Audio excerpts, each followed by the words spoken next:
नमस्कार बच्चों, मैं आपकी ऑनलाइन हिंदी शिक्षिका सुनीता झा बहुत समय बाद एक बार फिर से आपके लिए एक पाठ के साथ हाजिर हूँ।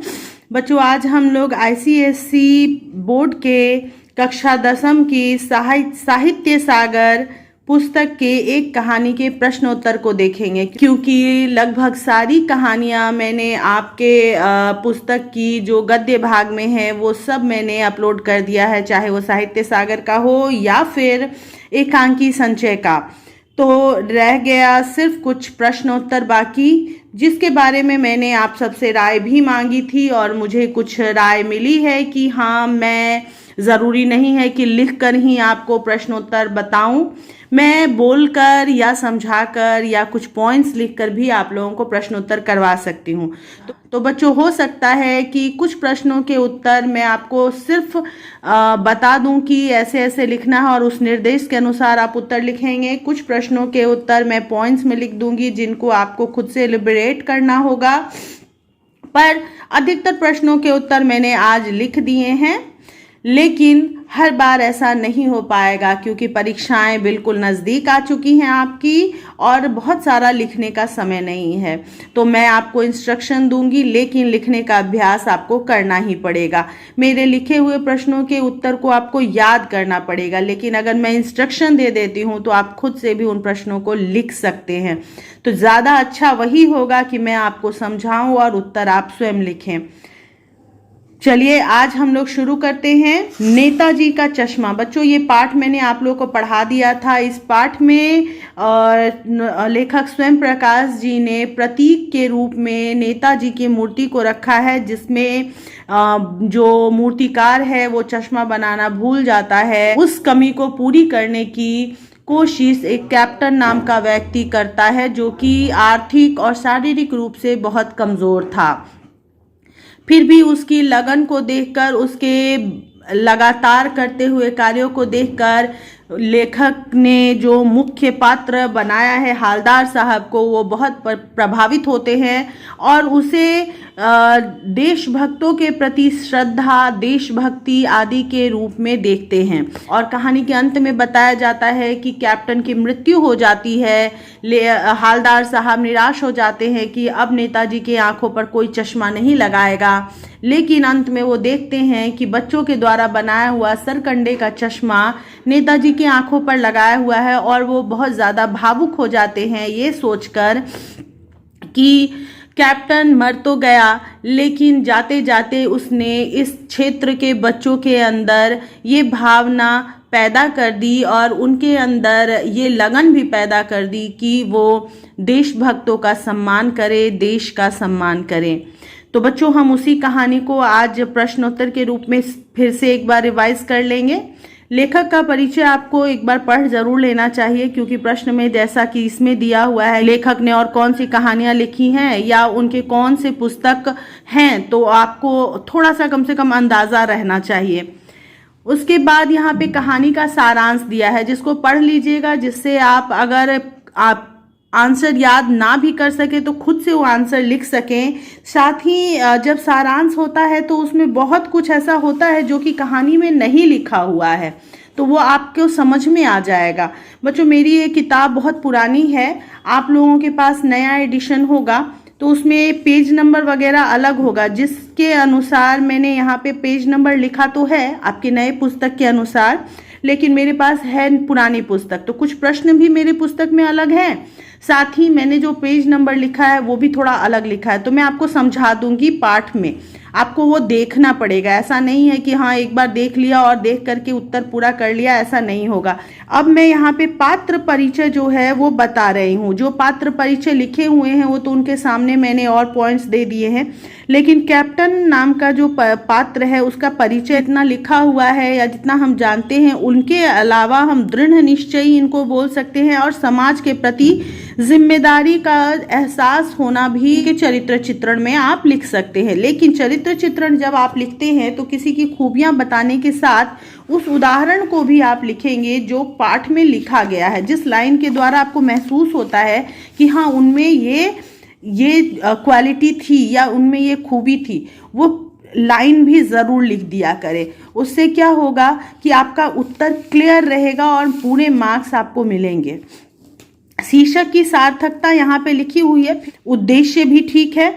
हमें उद्देश्य में बस एक चीज़ और ऐड करना है कि हम इस पाठ से देखकर ये समझ सकते हैं कि जैसा हम चाहें अपनी नई पीढ़ी को वैसा बना सकते हैं। अगर हम उन्हें अच्छी सीख देते हैं अपनी संस्कृति, अपने संस्कार, अपने देश के प्रति, तो उनको हम उसी अनुसार बड़े कर सकते हैं। लेकिन अगर हम उनके तरफ से लापरवाह हो जाएं तो फिर उनको कोई नहीं सुधार सकता। यहाँ हालदार साहब का चरित्र चित्रण किया गया है पानवाला और मूर्तिकार का, जिसको कि आप लोग देखेंगे और लिखेंगे। आगे है कैप्टन का, कुछ पॉइंट्स जो मैंने उधर बताए वो भी आप इसमें ज़रूर लिख लेंगे। शब्दार्थों को देख लीजिए, क्योंकि बर्स्ट आदि जो है वो आपको यहीं से उसके उत्तर मिलने वाले हैं।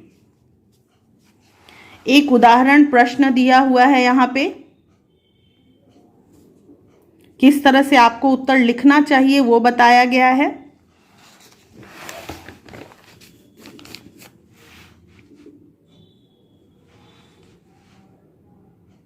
बच्चों आप देख रहे हैं कि हर प्रश्न का उत्तर विस्तार में लिखा गया है, यानी कि आपको ऐसे उत्तर लिखना है कि उत्तर प्रश्न से जुड़ा हुआ रहे, साथ ही प्रश्न को पूरी तरह से क्लियर करता हो। चाहे किसी ने इस पाठ को ना भी पढ़ा हो तो आपके उत्तर को पढ़कर वो समझ जाए कि वो आप क्या बताना चाह रहे हैं। इतना तो कम से कम आपके उत्तर में होना ही चाहिए। अब आती है बारी अभ्यास माला की, जो हम लोग यहाँ करने वाले हैं। पहला प्रश्न जो है, दो रचनाओं के नाम वो यहाँ लिखा हुआ है बच्चों। आप लोग उनके चरित्र, जो लेखक का परिचय है उसमें भी आप वो देख सकते हैं, लिख सकते हैं। दूसरे प्रश्न का उत्तर जो है, कस्बा बहुत बड़ा नहीं था, इसको लेखक ने कौन से उदाहरण देकर पुष्टि की? तो पेज नंबर 20 में, आपके पुस्तक के पेज नंबर 20 के पैरा 1 में 2nd to 5th लाइन में उसका उत्तर मिल जाएगा।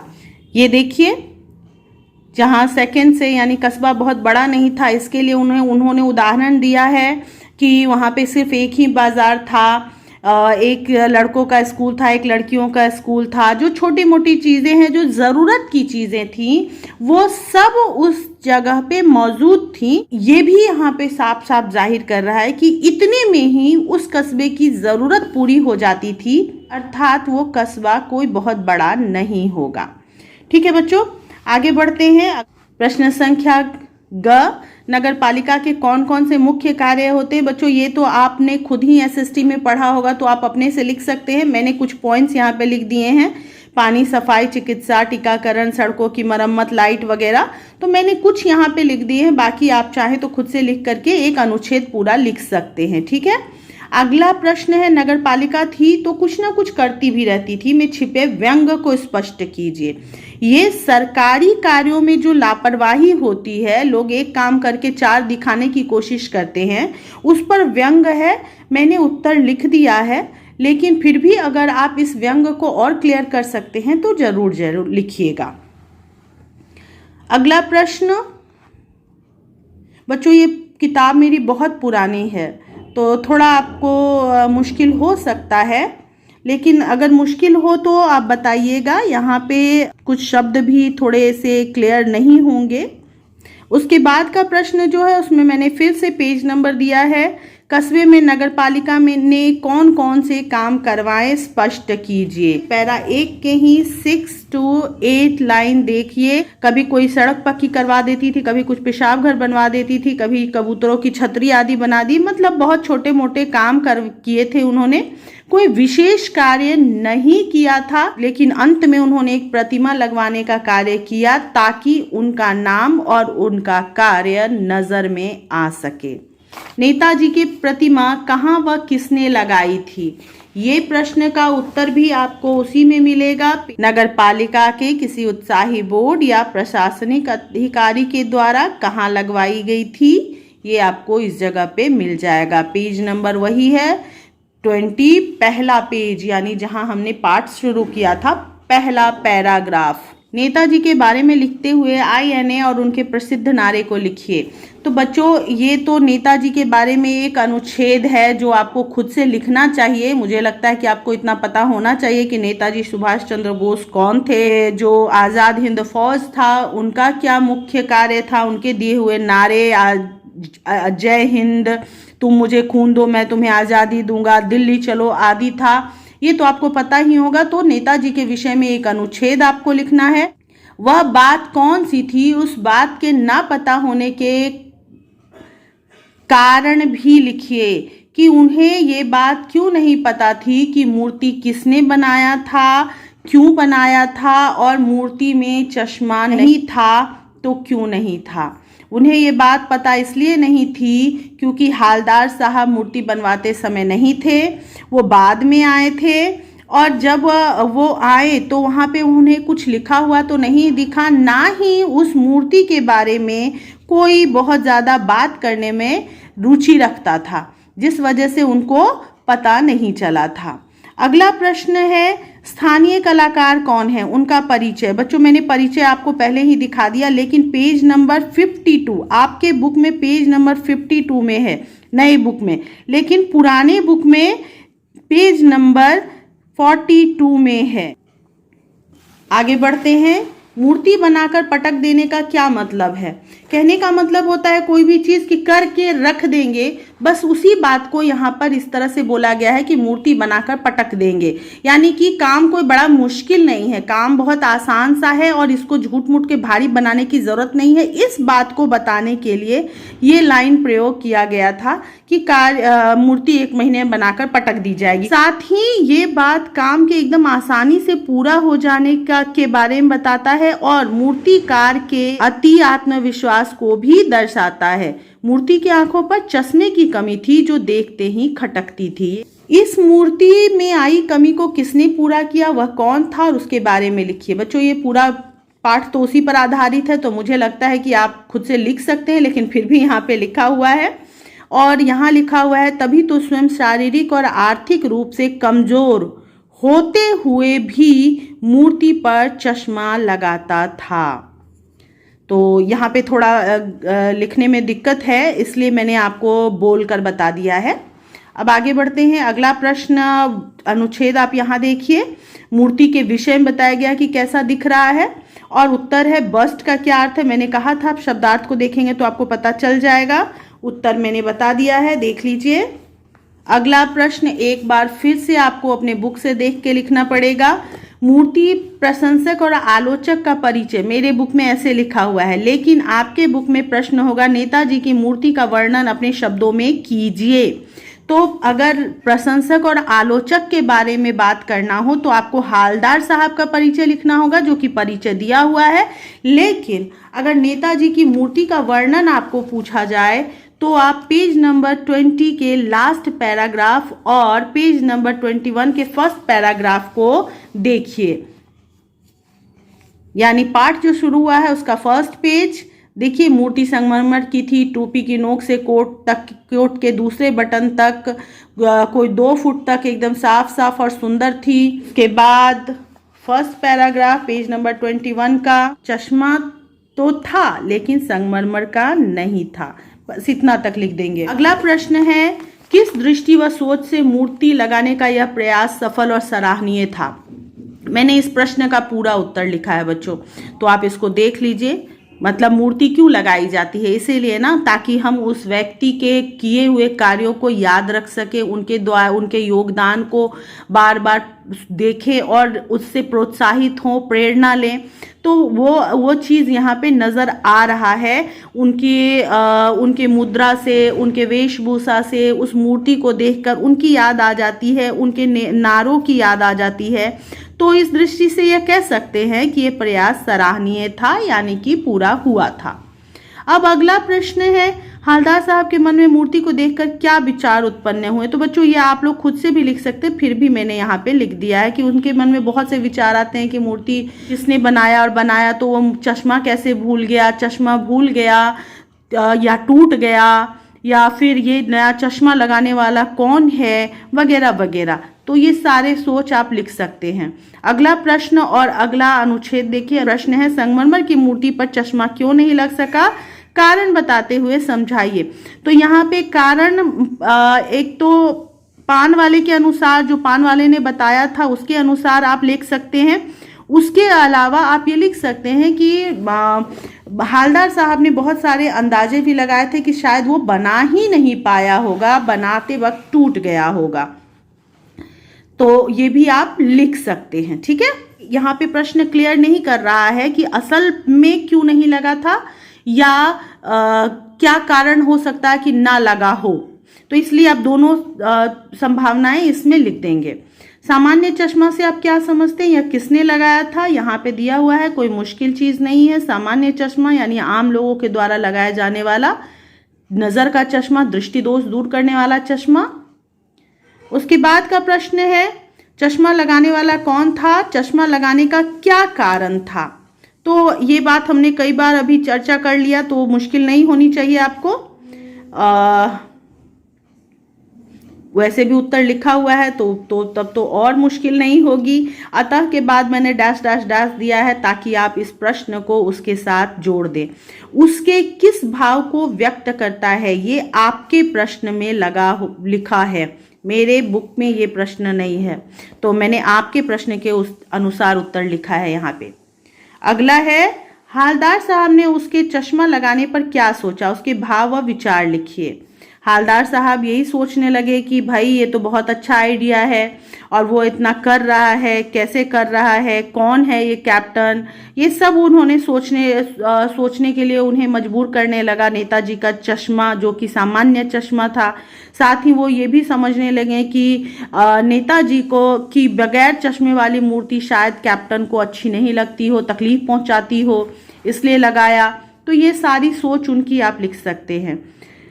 दूसरी बार जो कुछ अंतर था उस समय हालदार साहब क्या सोच रहे थे, उस पे ये अनुच्छेद है। और प्रश्न है, हालदार साहब वहां कहाँ व क्यों रुकते थे, उनकी उत्सुकता का कारण लिखिए।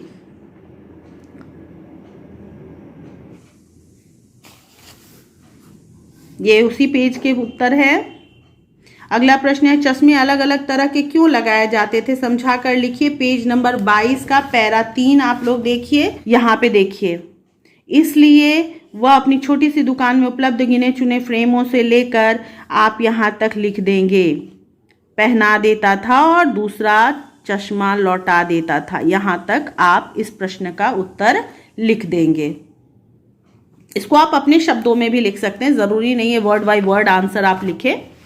देखिए मेरे बुक में ये प्रश्न है, लेकिन आपके बुक में ये प्रश्न है, तो मैंने उसी का उत्तर लिखा। हालदार साहब के कौतुक बढ़ने का क्या कारण था, उन्हें कौन सा आइडिया और क्यों अच्छा लगा, प्रश्न का उत्तर लिखा हुआ है। आगे बढ़ते हैं। अगला प्रश्न है, कैप्टन का यह काम आपको कैसा लगा, अपने विचार लिखिए। कैप्टन का यह काम सराहनीय और प्रेरणादायी, आप पूरे लाइन में लिखेंगे, मेरे जैसे सिर्फ 2 शब्द में नहीं लिखेंगे, ठीक है। उसके बाद आप यहाँ तक आएंगे, नेताजी के, इसको नहीं लिखना है, ये आपको क्लियर भी नहीं होगा। नेताजी के चश्मे, या यह कहें कि नेताजी का सम्मान करना सीख सकें, यहाँ तक आप लिख लेंगे। आगे बढ़ते हैं।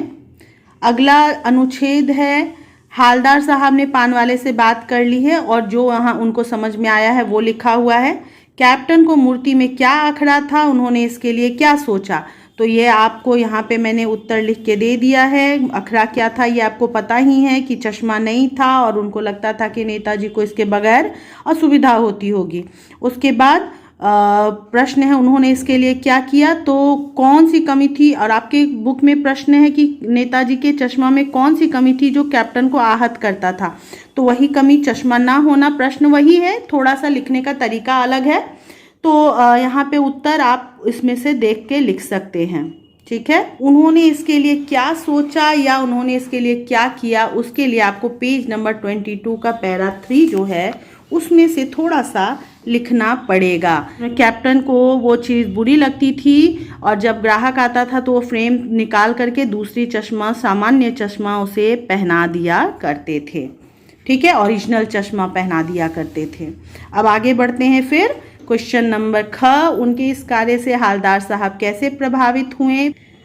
ग, उत्तर पूरा लिखा हुआ है इसलिए इसको एक्सप्लेन करने की कोई जरूरत नहीं है। घ का उत्तर यहां तक लिखा हुआ है बच्चों। चलिए अब आगे बढ़ते हैं क्वेश्चन नंबर 8। पान वाले के लिए एक मजेदार बात थी लेकिन हालदार साहब के लिए चकित करने वाली बात थी। चकित करने वाली बात क्यों थी? क्योंकि कोई भी एक व्यक्ति अपने देश के नेता को कैसे भूल सकता है, वो भी अगर वो एक शिक्षक हो तो। खासकर ड्राइंग की, क्योंकि उनके लिए तो तस्वीरें बहुत ज़रूरी होती हैं। तस्वीरें तो ज़रूर उन्होंने देखी होगी। अब ये उत्तर पूरा लिखा हुआ है, इसको आप लोग लिख लेंगे ऐसे ही। क्वेश्चन नंबर 8 का ही ख है, उत्तर पूरा लिखा हुआ है। ग का भी उत्तर पूरा लिखा हुआ है।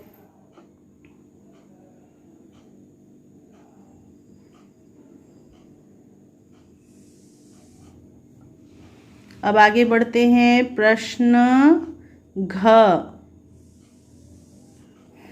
बच्चों प्रश्न घ भी यहाँ पे पूरा लिखा हुआ है कि उसको कैप्टन क्यों कहा जाता था, तो पाठ में ऐसा कुछ बताया नहीं गया है, इसलिए संभवतः लिखना मत भूलिएगा। संभवतः कैप्टन के देश प्रेम की वजह से उसको कैप्टन नाम दिया गया होगा, या वो समाज में हर समय आगे बढ़कर अपनी जिम्मेदारी निभाता था तो बचपन से उसकी ऐसी आदत रही होगी इसलिए उसको ऐसा नाम दिया गया होगा। या हो सकता है कि कैप्टन उसका नाम ही रखा गया हो उसके माता पिता के द्वारा। तो खैर ये जो भी लिखेंगे आंसर तो इसमें संभवतः ज़रूर ऐड करेंगे बेटा, ताकि पता चले कि आप किसी चीज़ को यहाँ पे फोर्सली नहीं लिख रहे हैं। चलिए अगला प्रश्न है, पान वाले द्वारा एक देशभक्त के मजाक उड़ाया जाना अच्छा नहीं लगा। अगला प्रश्न ख का कुछ उत्तर यहाँ है, कुछ दूसरे पेज में है जो मैं आपको दिखा देती हूँ। कैप्टन के व्यक्तित्व का वर्णन, वो कैसा दिखता था। व्यक्तित्व मतलब व्यक्ति शब्द से बना हुआ भाववाचक संज्ञा है ये, तो व्यक्तित्व यानी वो कैसा दिखता था, उसको देखकर क्या एहसास होता था, साथ ही उसका जो व्यवहार था। प्रश्न संख्या ग भी है यहाँ तक, यहाँ तक आपको प्रश्न संख्या ग का उत्तर मिल जाएगा। कैप्टन क्या काम करता था, मूर्ति पर चश्मा लगाने से क्या कोई फायदा होता था, अपने विचार लिखिए। तो मुझे तो लगा कि हाँ फायदा हुआ तो हमने वो लिख दिया। तो कोशिश करेंगे कि आप नेगेटिव आंसर कभी ना लिखें एग्जाम में, क्योंकि जो एग्जामिनर होते हैं वो बच्चों की मानसिक एबिलिटी को भी चेक करते हैं, उनके विचारों को भी चेक करते हैं। तो नेगेटिव ना लिखेंगे प्लीज। अगला प्रश्न जो है, हालदार साहब को कैप्टन देशभक्त क्यों लगा, तो उसका उत्तर मैंने पूरा लिखा। यहाँ पे मैंने डॉट डॉट डॉट लिखा है ताकि आप ये वाला प्रश्न का हिस्सा जो है हालदार साहब को कैप्टन इसलिए देशभक्त लगा लिख सके। अब आगे बढ़ते हैं 10th क्वेश्चन नंबर 10 का क। मूर्ति के चेहरे पर चश्मा क्यों नहीं था। ये कब की बात है, ये जो इस पैराग्राफ में हुआ है कि दोबारा जब मूर्ति के चेहरे पर कोई भी चश्मा नहीं था, तो उस समय कोई चश्मा नहीं था, यानी सामान्य चश्मा भी उस समय उनकी आंखों पर नहीं था। तो क्यों नहीं था, क्योंकि कैप्टन मर चुका था और जो चश्मा जो मूर्ति जिसने बनाया था वो भूल गया था। ठीक है, तो ये जो मैंने फिर यहाँ पे डॉट डॉट डॉट दिया है ना, उसका मतलब वही है कि आप यहाँ पर प्रश्न वाला यहाँ पे आप इसमें ऐड करेंगे कि मृत्यु के कारण मूर्ति के चेहरे पर कोई चश्मा नहीं था। चश्मा न देखकर पहले विस्मित हुए, फिर कारण पता चलने के बाद उन्हें काफी दुख भी हुआ, निराशा भी हुई कि अब कोई और नहीं है जो मूर्ति पर चश्मा लगाएगा। अगला प्रश्न है, चौराहे पर किसी नेता की मूर्ति लगाने का उद्देश्य क्या है। हमने इस बारे में अभी चर्चा किया था, ताकि हम उनके कृत्यों से प्रभावित हो सके, उनसे प्रेरणा ले सके, उनको हमेशा याद रख सके। तो यहाँ पे देखिए उसका उत्तर मैंने लिख दिया है, लेकिन इसको आप अपने विचार में भी लिख सकते हैं। ये एक अनुच्छेद के तौर पे आप समझ सकते हैं। आप अपने इलाके में किस व्यक्ति की मूर्ति स्थापित करना चाहेंगे और क्यों? तो बेटा थोड़ा सा सेंसिबल आंसर लिखेंगे, किसी प्रतिष्ठित व्यक्ति का ही नाम लिखेंगे और उनके विषय में बताएंगे कि क्या खासियत है जो आपको अच्छी लगती है, चाहे वो गांधी जी हों, नेताजी हों, चंद्रशेखर आज़ाद हों, जो भी हों। लेकिन आप, जैसा कि मैंने अपने क्लास में पूछा था तो एक बच्चे ने कहा था कैप्टन अमेरिका का, या एक ने कहा वो क्या नाम है, मुझे याद नहीं आ रहा है, उसी में से। तो बेटा ऐसा आंसर प्लीज़ मत लिखें क्योंकि ये आपको अच्छे मार्क्स नहीं दिलवाएंगे। तो यहाँ पे हम लोग अब आते हैं, यहाँ देखिए इस प्रश्न का उत्तर, चौराहे की दुकानें क्यों बंद थी, कारण नहीं लिखा हुआ है लेकिन फिर भी संभवतः लिखकर आप उसका उत्तर लिखेंगे। साप्ताहिक बंद भी हो सकता है, या कैप्टन की मृत्यु की वजह से शोक मना रहे हो, ये भी हो सकता है, या उस दिन ऐसे ही थोड़ी सी चहल पहल कम हो। अगला उत्तर, लेखक ऐसा क्यों कहते हैं कि उस कौम का क्या होगा जिसमें लोग अपने लिए बिकने के मौके ढूंढती है। अपने लिए बिकने का मौका ढूंढना मतलब अपने फ़ायदे के लिए अपने आप को इस्तेमाल करना, इसलिए नहीं ताकि किसी और को फ़ायदा हो। तो इस चीज़ को मैंने उत्तर यहाँ पे लिख दिया है। बच्चों पाठ का ये भाग अर्थात पाठ का जो आखिरी पेज है ना, वो बहुत इम्पॉर्टेंट है और थोड़ी सी मुश्किल भी है, तो इसलिए आप वीडियो जिसमें कि मैंने पाठ समझाया है वो वीडियो एक बार देख लीजिएगा ताकि आप समझ सकें इस पेज को। उस वीडियो का लिंक मैं इस वीडियो के डिस्क्रिप्शन में डाल दूंगी। प्रश्न अगला है कि पाठ के शीर्षक की सार्थकता के आधार पर अपने विचार लिखिए। पेज नंबर 51 में है आपके बुक में शीर्षक की सार्थकता, और आप अपने विचार जरूर लिखेंगे कि इससे हमें ये पता चलता है कि किस प्रकार एक छोटी सी कमी हमारे देशभक्तों का असम्मान भी करता है और हमारे द्वारा किया हुआ एक छोटा सा कार्य किस प्रकार उनको और देश को सम्मान देगा और आने वाली पीढ़ी को शिक्षा भी देगा। तो बच्चों अगला प्रश्न ये है कि क्योंकि मास्टर बनाना भूल गया था और कैप्टन मर गया, इस कथन द्वारा लेखक देश और समाज की किस स्थिति की ओर संकेत करना चाहते हैं। पूरा उत्तर यहाँ लिखा हुआ है। नेताजी का चश्मा हम कहानी हमें क्या संदेश देती है? संदेश का मतलब उद्देश्य ही है, तो आप वो उद्देश्य यहाँ पे लिख लेंगे। पेज नंबर 51 में आपके बुक में मिल जाएगा। उसके बाद आप ये एक लाइन जरूर यहाँ तक लिख लीजिएगा। उसके बाद के प्रश्न का उत्तर लिखा हुआ है।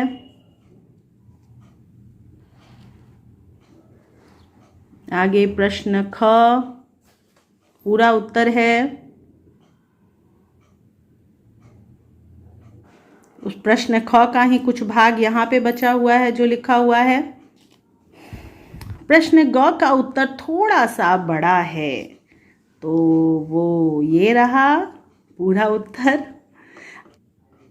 तो बच्चों चौराहे पर आते ही हालदार साहब ने क्या किया और क्यों क्या किया, उसका उत्तर आपको पेज 24 में मिलेगा, सेकंड लास्ट पैराग्राफ में। वो ये रहा, देखिए पेज 24 का सेकंड लास्ट पैराग्राफ।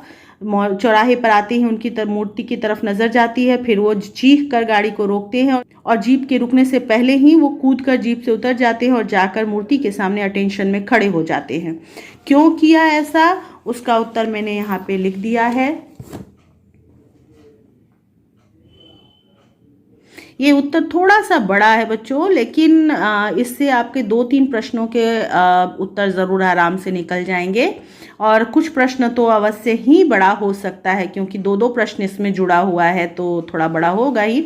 उसके बाद का प्रश्न है, हालदार साहब मूर्ति के सामने अटेंशन में क्यों खड़े हो गए, सरकंडे के चश्मे को देखकर क्या सोचने लगे। उसका उत्तर मैंने यहाँ लिखा है क्योंकि ऊपर जगह नहीं था। तो ये उत्तर आप लोग देख लीजिए, और इसके साथ ही इस पाठ के सारे प्रश्नों के उत्तर कंप्लीट हो गए। उम्मीद है कि आप लोगों को इस वीडियो से ज़रूर सहायता मिलेगी। बच्चों मैंने बहुत समय से वीडियो नहीं बनाया था और इसके वजह से क्या हुआ कि मेरा मोनेटाइजेशन कैंसिल हो गया और मुझे फिर से बहुत सारे व्यूज़ चाहिए। तो उम्मीद है कि आप लोगों को वीडियो से हेल्प मिलेगा, तो आप लोग ज़रूर इसको लोगों को शेयर करेंगे और देखेंगे पूरा। तो फिलहाल आपके साथ की उम्मीद में अभी के लिए बाय बाय, अपना ख्याल रखिएगा।